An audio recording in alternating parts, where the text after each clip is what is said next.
Salamat, nasagot ka na. Meron akong balita galing sa mundo ni Gozer. Nandito ako kasama si Ano? Tina Barrett. Ano? Ang Gozer ay may ginagawang bagay sa magiging girlfriend ko. Sa tingin ko makukuha natin siya ng ghost shot sa Wild Kingdom. Binigyan ko siya ng 300cc ng Thorazine. Matutulog lang siguro ko sa bali. Ngayon, pero nasabi niya na siya ang gatekeeper. Kaya niwala ko ba sa sinabi niya?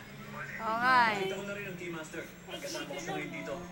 Kailangan natin magawa ito magkasama.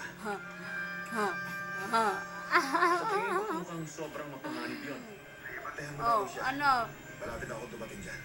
Mabuti. Sana.